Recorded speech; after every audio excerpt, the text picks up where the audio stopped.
Então, bom dia, novamente, diretamente do meu carro, e estamos com o Cor do Dinheiro do dia 16 de novembro do ano da graça de 2020. Já sabe que a Cor do Dinheiro acontece aqui, aliás, todos os dias, às 8 da manhã, feriados inclusive, e feriado do 1º de janeiro também. Aliás, foi no 1º de janeiro de 2017 que se criou este canal. Ora, sem mais delongas, sem mais delongas nada. Alerta, esta semana vamos ter tudo o que temos normalmente, entrevistas, Think Tank e Mail Talks, e naturalmente a Cor do Dinheiro todos os dias de manhã. E eu quero começar o programa de hoje com um alerta. Eu tinha dito aqui na sexta-feira que houve espectadores que nas últimas 3 semanas, quando perceberam da parceria entre o canal e a Prozis, perguntaram se não era possível arranjar soluções para descontos para as pessoas. Bom, já, como eu disse sexta-feira, já falei com a Prozis, e a Prozis vai criar um cupom só para a Cor do Dinheiro. Está a ver? Está assunto resolvido. Ou seja, nos próximos dias, divulgarei aqui cupons já, e quem quiser fazer compras na Prozis faz, através da Cor do Dinheiro, tem descontos, vai ter descontos. Eu ainda não sei bem quanto é que vai ser, mas falaremos sobre isso brevemente.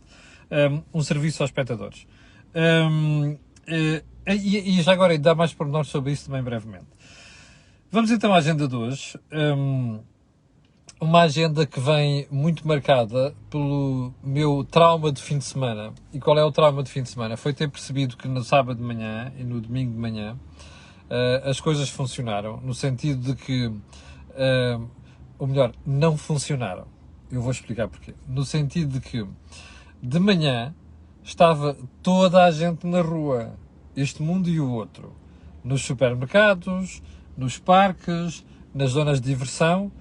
Eu cheguei a ver zonas de diversão com gente ao monte, uns com máscara, é verdade, mas muitos sem máscara. E a distância de segurança, os tais 2 metros, não foi respeitada. Portanto, quero dar os parabéns a quem idealizou este confinamento, mini confinamento, fim de semana, porque se é verdade que nos dizem que os ajuntamentos é que provocam a transmissão do vírus, este fim de semana deve ter sido muito propício a isso. Aliás, há uma coisa que eu não percebo. Porque é que, por causa dos supermercados, né, onde a gente ia, deixava de ir e não sei das quantas, como disse o Primeiro-Ministro na semana passada, foram vocês que me obrigaram a fazer isto. Então eu não percebo muito bem. A gente vai aos supermercados e outros sítios com máscara. E qual é o problema? Isso é que provoca os contágios? Ou os contágios eram provocados, segundo me disseram, por não usar máscara? Das duas, uma. Ou as máscaras funcionam, ou não funcionam. Se as máscaras não funcionam, que é aquilo que se infere do que estão a dizer para não haver ajuntamentos nos supermercados e não sei o quê, então se calhar é melhor não usar máscara. Está a ver onde é que está o problema deste governo? O problema da comunicação. Já agora, eu ontem ouvi o Dr. Marcos Mendes, houve uma pessoa que me mandou aqui uma mensagem, ouvi o Marcos Mendes. Eu ontem ouvi o Marcos Mendes, do princípio ao fim. E ontem ouvi o Marcos Mendes dizer que afinal o governo tinha falhado. Olha, acordou tarde, não é? Porque se o Dr. Marcos Mendes ouvisse esta coluna, há vários meses que eu tenho vindo a dizer que o governo falhou redondamente, particularmente nos últimos 3. Era só olhar à volta. A história da comunicação, a história das medidas e tal. Esta história que está a acontecer, dos contágios a rebentarem por tudo quanto é sítio, é a maior prova de que as autoridades falharam. De saúde e o próprio governo. Portanto, não sei muito bem qual é que é a surpresa do Dr. Marcos Mendes. Bom, eu sei qual é a surpresa. Não dá jeito aos comentadores mainstream, percebe? É assim, há os comentadores radicais, onde as pessoas insistem em colocar-me a mim, e há os mainstream. O problema dos mainstream é que têm medo, borram-se de medo para dizer certas coisas. E depois só dizem quando elas são evidentes, estão ali à frente do seu nariz, das fuças, não é? E depois há os outros, que não têm medo de dizer as coisas. Erram, mas também acertam. E acertam muito. E o problema é que depois a malta acaba por ter razão com vários meses de antecedência. Bom, vamos lá ao ponto seguinte do período de ordem do dia para dizer, novamente a mesma história. Eu ontem cheguei a ver zonas onde até às 13 estava cheio de gente, aglomeração, e depois das 13 estava deserto. Portanto, chega à conclusão que a malta andou a transmitir vírus para depois incubar para casa. Suspeito, deve ter sido este o objetivo do governo, seguramente. A doutora Graça Freitas, no fim de semana, ou na sexta-feira, estava a ouvir uma entrevista, não sei a quem, não me lembro a quem, Foi um canal de televisão, não sei se foi a RTP, peço desculpa porque a gente também não se lembra de tudo. Mostrou-se muito indignada com o facto de toda a gente comentar a pandemia. E percebi pelas palavras dela que é malta que não percebe nada do assunto. Então dizia ela assim numa frase brilhantíssima: nenhuma de nós, não sei quem é um nós, não sei se é ela e a Marta quase temido, ou tremido, nenhuma de nós fala de como se pilota um avião, mas toda a gente sabe como é que se trata a pandemia. A sério? Não foi esta senhora que disse em março: as máscaras transmitem uma falsa sensação de segurança? Foi ou não foi? Então ela está-se a queixar de quê? Da comunicação. É nossa? Dos portugueses em geral? Dos comentadores? De quem? Bom, eu esta manhã já ouvi na Rádio Renascença uma referência às declarações do antigo Ministro da Saúde que diz que deviam falar menos e fazer mais. Sim, esta malta da saúde. Eu acho que deve ter sido o conselho mais adequado que já se teve a doutora Graça Freitas e à Ministra quase tremido. Porque isto aqui é uma vergonha, percebe? É a desculpa típica de quem não sabe o que anda a fazer, não sabe o que anda a dizer e ainda fica chateado por a sociedade em geral fazer sindicância, entre aspas, escrutínio a que eles estão a dizer e fazer. Aliás, eu ficaria muito preocupado se a sociedade portuguesa não começasse a acordar para o facto de olhar para os dados e perceber que alguma coisa está mal, percebe? Alguma coisa está mal. É só abrir os olhos e abrir a cabeça também, porque depois de tantos confinamentos, medidas aqui e ali, a coisa continua a resvalar para o perigoso. Bem, você vai ver que nós vamos chegar a uma conclusão, dentro de pouco tempo. É que o que andam a fazer não serve para rigorosamente nada. E oxalá eu esteja enganado. Ponto seguinte. O PCP, Partido Comunista Português, sim, eu vou passar o tempo a dizer isto até o dia do Congresso do PCP, ok? Não é por perseguição ao PCP, mas é por perseguição ao nonsense. O PCP mantém o Congresso para o próximo fim de semana. Até agora não houve notícia em contrário. Eu ouvi responsáveis da Igreja Católica Portuguesa este fim de semana, nomeadamente o Bispo de Setúbal, o novo Bispo de Setúbal, dizer que era melhor este Natal nós esquecermos o Natal para não prejudicarmos os mais velhos, para não estarmos com as pessoas mais velhas de família a quem podemos transmitir o vírus e para termos outros Natais. Ouvi a Igreja Católica dizer isto. E ouço o PCP dizer, como disse o Jerónimo de Sousa, é inaceitável não realizar o Congresso. Eu não sei porque é que é inaceitável. Talvez o PCP ache que tem um direito divino de fazer coisas que o resto dos portugueses não devem fazer.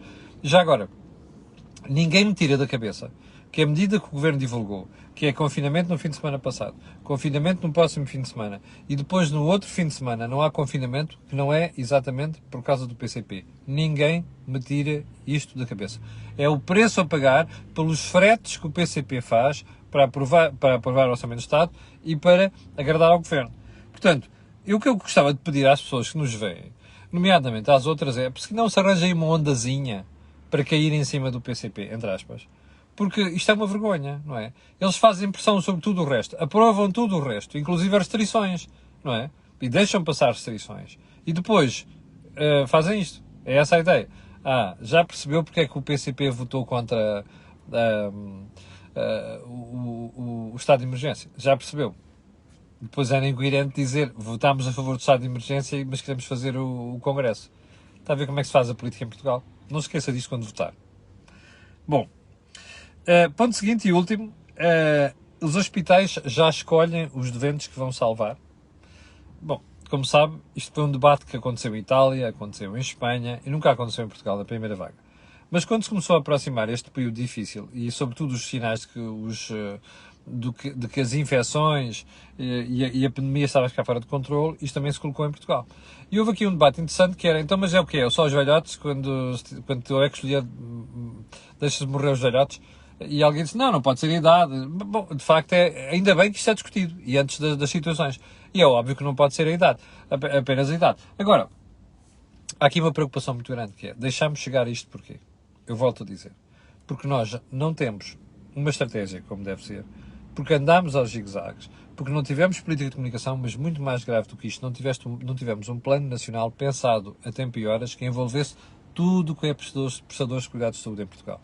E já vamos ver isso daqui a bocadinho, porque ouvimos uma das frases da semana que eu tinha elegido, era a do Dr. Salvador Melo, como sabe é o responsável da Melo Saúde, da CUF, e terá dito qualquer coisa como: há centenas de camas, o setor privado tem centenas de camas para doentes de Covid-19.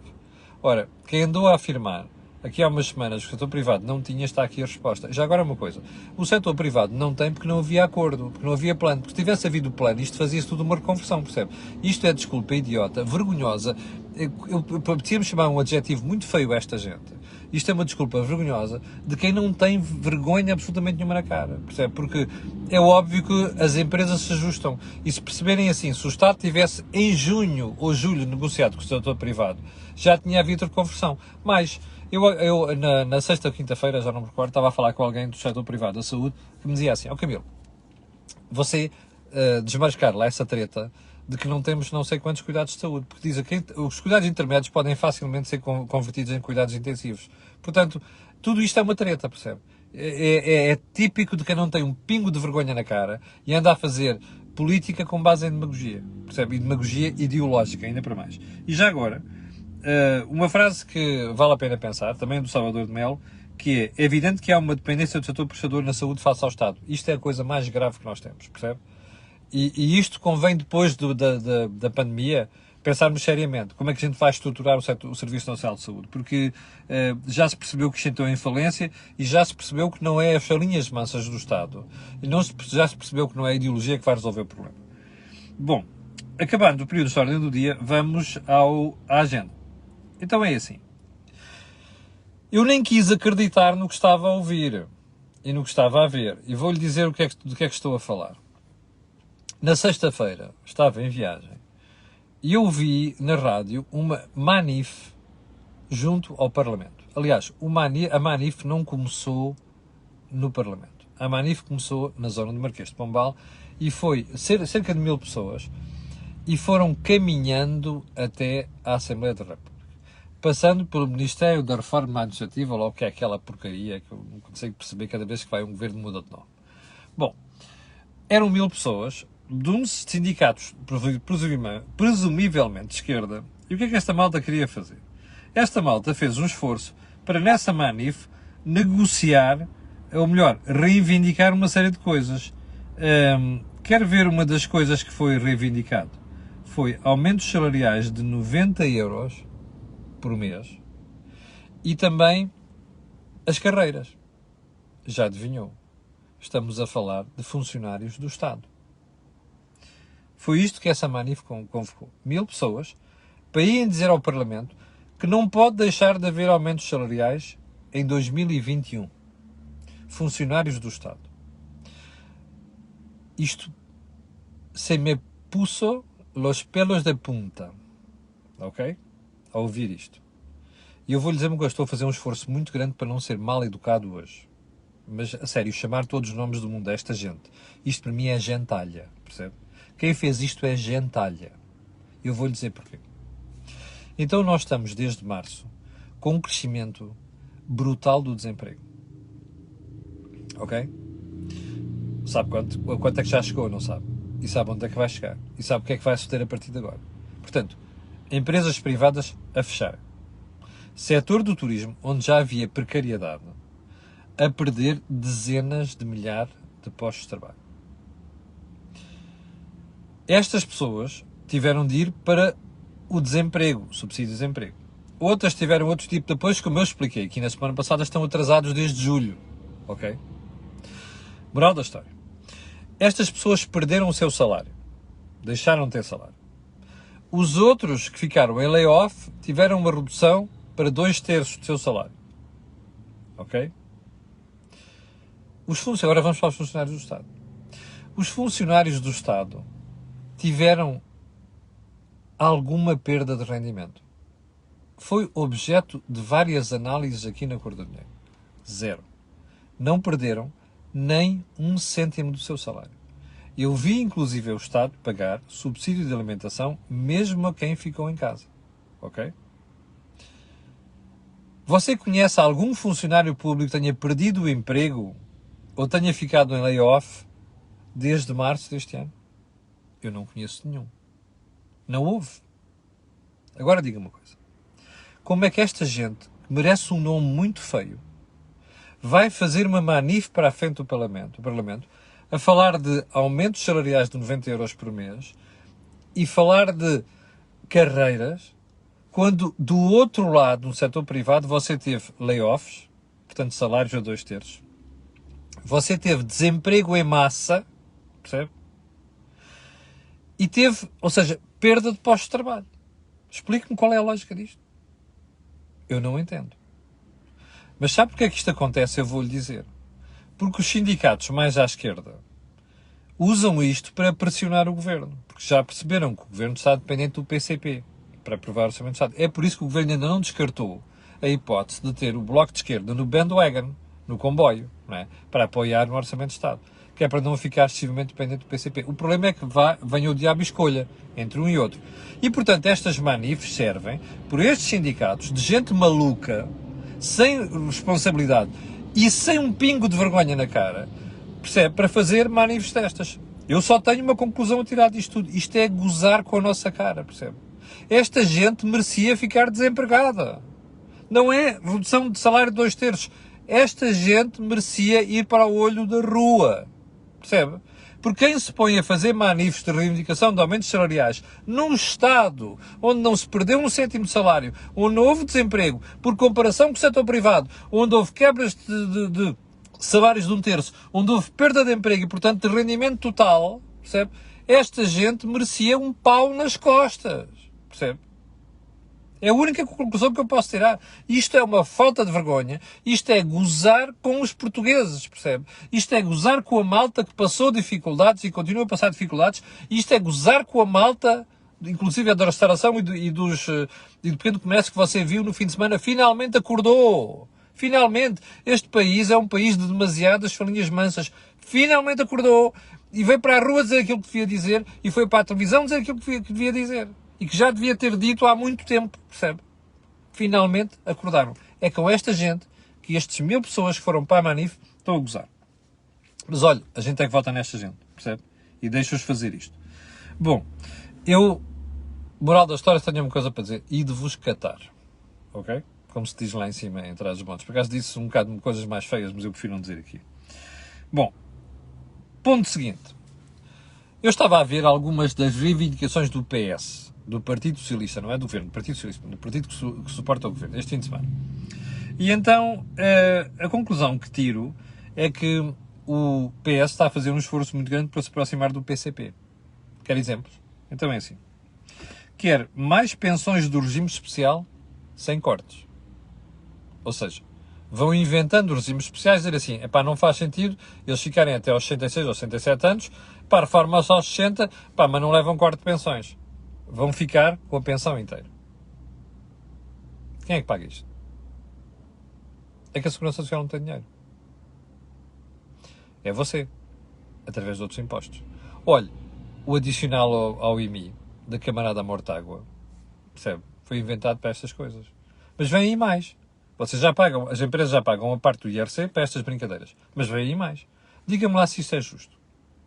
Bom, mas quer mais? O PS também quer proibições de cortes na água e na luz em 2021. Ou seja, as empresas de água e de luz vão gastar dinheiro a produzir, a pagar os seus funcionários, à Segurança Social e impostos, para quê? Se alguém deixar de pagar, eles não podem cortar a água e a luz, é isso? Então espera aí. Isto é para proteger quem? Quem perdeu rendimentos? Mas quem perdeu rendimentos tem de ser protegido pela Segurança Social. Não é pelas empresas. Acho eu. Tanto públicas como privadas. Isto é da demagogia mais porca que eu já vi até hoje. Percebe? Primeiro porque é desonesto.